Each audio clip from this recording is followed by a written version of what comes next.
This is the 2024 Toyota Sienna minivan. It's big, it's comfy, it's a hybrid, and it's more practical than just about any SUV for sale today. We'll take an in-depth look at the features, the interior, and go on a little road trip with the family. And today we'll discover why, unironically, I think minivans are way cooler than SUVs. In the 1970s, vans were legitimately the coolest vehicle you could own. And in the 80s and 90s, many family road trips were done in vans. But somewhere along the way, minivans became known as the official vehicle for dorky parents. My parents still cart me around in a car that says, "Hi, we're the Geek family."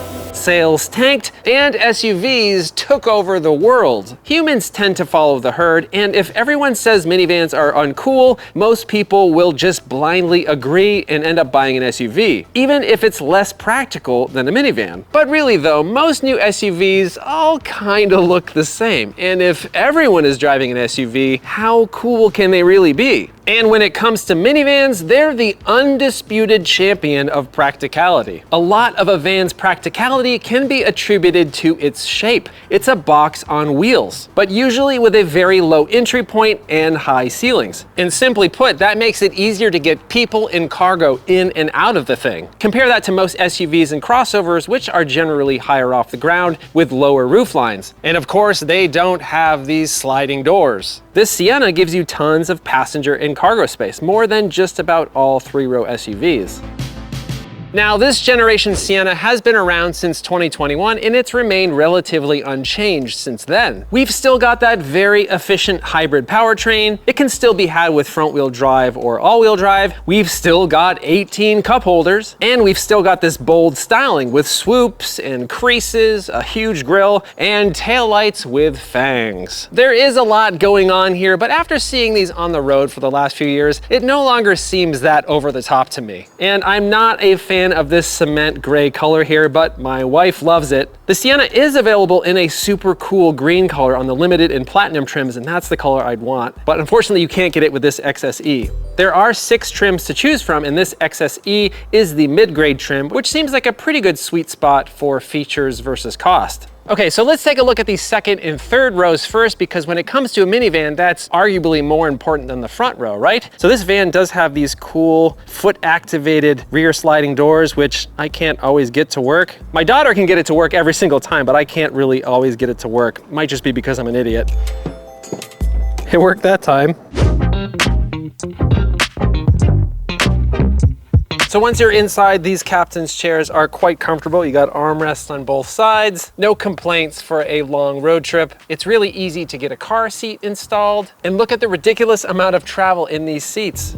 So much leg room. Of course, if you go all the way back, you'll impede on the third row, but there is still a ton of legroom up here. And if you don't want these captain's chairs or you need to seat 8, the 2 lower trims offer a bench seat here. Quad zone climate control for when you have 4 people that can't decide on a temperature. With higher trims, you do also get heated seats in the second row, but not with this trim. We've got some USB charging ports, and one of the features this XSE premium package provides is this 120-volt outlet, which would be great for a laptop. And of course, the main takeaway here is just loads of space. Lots of legroom, headroom, and space to keep siblings from fighting. Tons of places to put your drinks and places to put all of your kids' toys. If you've got more than a few kids or family members that you need to haul around, getting into the third row of a minivan is usually much easier than getting into the third row of an SUV. And once you're back here, third row comfort is fine. I'm 6'3", legroom and headroom are great, as long as you don't have that second row seat all the way back. We've got even more places for drinks, but we only have USB ports on one side of the third row. So if you're sitting on the left side, you'll have a cable draped over your other passenger's lap. But we do get speakers and vents back here, so that's nice. All right, let's check out the front.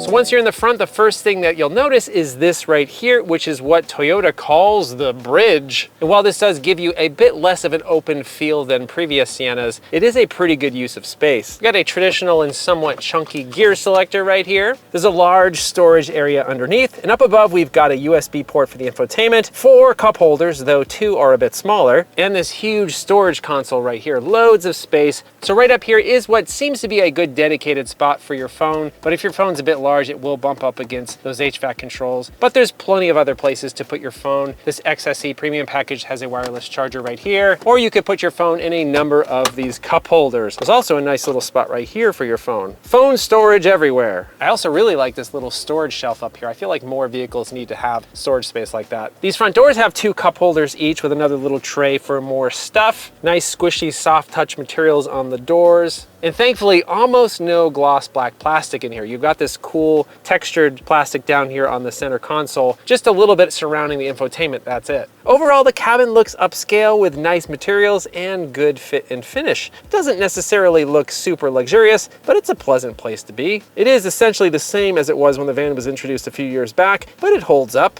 And I'm a big fan of these seats. They're really comfortable. And in terms of legroom, there's loads of it, front and back and side to side. Lots of headroom even with this sunroof. And this XSE premium package provides leather, power driver and passenger seats with memory. You've got this power tilt and telescopic steering wheel, heated mirrors, and fancy orange stitching on the seats and the dash. Looks pretty nice. And check this out. Unlike many other Toyotas that I've driven, these visors actually slide back. Look at that. Toyota does know how to do this. The analog gauges are simple and easy to read, and you've got a big efficiency display on the left, encouraging you to drive more efficiently. I don't know if that actually works, but it's there. The infotainment system works pretty well. It's got all the features you want. It's pretty responsive. And it has physical buttons and a volume knob, which is great. But you can't help but notice that this is Toyota's older infotainment software. Even when this was new, the graphics looked like they were designed in 1997. But the system works well, even though it's not all that pretty. And of course, you can opt to just use Apple CarPlay or Android Auto. This quad zone climate control does have a lot of buttons, but it's pretty easy to use. I'm glad that there's actual physical controls here for the climate system, as opposed to them being locked into a screen. And of course, this design's been around since 2021, so we don't have the latest stuff here. I hope when the new Sienna comes out, they don't mess this up. Now, if you can't figure out how to open and close those sliding doors from the driver's seat, all you have to do is look up. The buttons are right here, as is the button for the rear liftgate, but you do need to make sure that the vehicle is unlocked before these buttons will work. Back here in the cargo area, as you might guess, we've got loads of space. The Sienna actually has 20% more cargo space than the Highlander, which is built on the same platform. 33.5 cubic feet of cargo space behind those third row seats, a bit less than the Kia Carnival, but still most likely more than enough. Folding this third row is manual, but it's easy to do. You can actually do it with just one hand, and it gives you a relatively flat load floor. Now we've got 75.2 cubic feet with those seats folded, and you can get even more space with the second row folded a bit forward. And no, those second row seats are not meant to be removed, and once you're back to carrying a lot of people, it's very easy to put those seats back into position.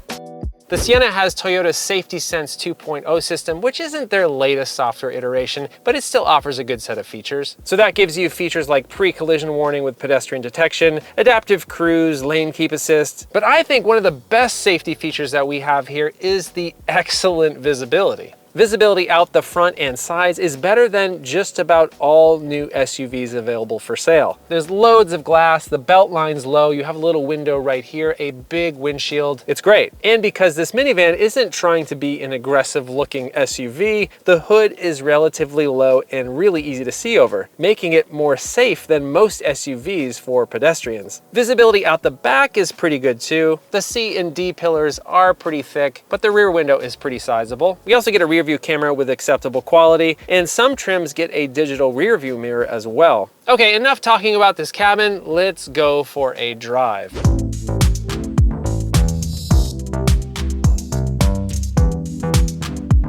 So I have to say that I'm a really big fan of driving this Sienna. It's super comfortable, it's really easy to see out of, it has all of the space in the world for all of my family's stuff, but the big story here has been the gas mileage. It's been exceptional. This front-wheel drive version is rated at 36 miles per gallon city and 36 highway, and the all-wheel drive version is nearly as good at 35-36. And that's significantly better than the V6 powered Honda Odyssey, Kia Carnival, and Chrysler Pacifica, which are all rated at a somewhat miserable 22 miles per gallon. I've gotten about 35 miles per gallon during my time with the Sienna, which is fantastic. The only one that can top that is the Chrysler Pacifica Hybrid if you plug it in. And there is no V6 here. The only drivetrain available is a 2.5 liter hybrid 4-cylinder, and that's mated to a continuously variable transmission. And as I mentioned, front wheel drive and all wheel drive are both options, but I have front wheel drive here. And in both cases, you get 245 horsepower, which is quite a bit less than the competition. But honestly, the acceleration that you can get out of this thing is more than adequate. 0 to 60 occurs in just under 8 seconds, like 7.9 seconds. And now I encourage you to ignore many of those auto journalists that cry about any car not getting to 60 miles per hour in under 4 seconds. In reality, 8 seconds is plenty fast for just about any driving situation. No, it's not a sports car, but you won't have any problem getting up to speed on the freeway or passing cars on the freeway.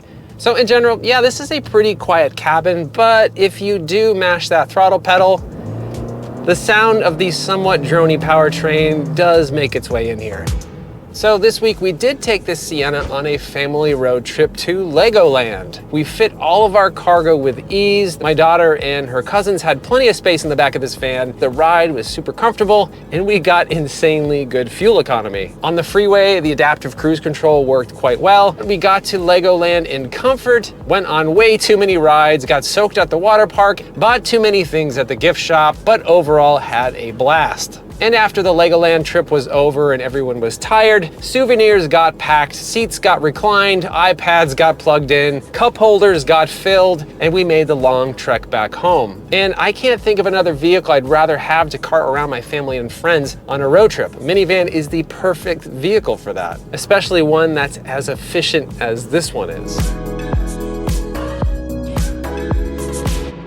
Okay, so let's talk about the price. The Sienna LE starts at just over 39 grand after destination, and you can run to almost 60 grand for the Platinum all-wheel drive with options. This mid-grade XSE with the optional XSE Premium package comes to just over 50K, putting it a hair over the average new car price of today. The Honda Odyssey starts at around the same price, has slightly more passenger and cargo space, but you'll have to deal with significantly worse fuel economy. The Kia Carnival has a lower base price and looks a bit nicer than the Sienna in my opinion, but it also has much worse fuel economy. The Chrysler Pacifica can be had as a plug-in hybrid, which allows it to lead the efficiency wars, but it's quite expensive. So what's my verdict? This isn't my favorite looking minivan, but I'm a huge fan of pretty much everything else this Sienna has to offer. It's super comfortable and has a ton of space. It's way easier to see out of than most new SUVs, and it's insanely efficient. If I was in the market for a family road trip machine, the Sienna would be right there at the top of my list. So maybe I haven't convinced you that minivans are cool, but they are the clear choice if you need practicality over all else. If you stop caring what random people think about you at stoplights and start caring about how to make the most of a vehicle purchase, a minivan almost always makes the most sense when it comes to carting around a family. If you like this video and you want to see more like it, please consider subscribing and hitting that bell icon. If you want to help support this channel, please buy a Hello Road t-shirt at helloroad.tv/shop. Thanks so much for watching. I hope you're well, and I'll see you soon.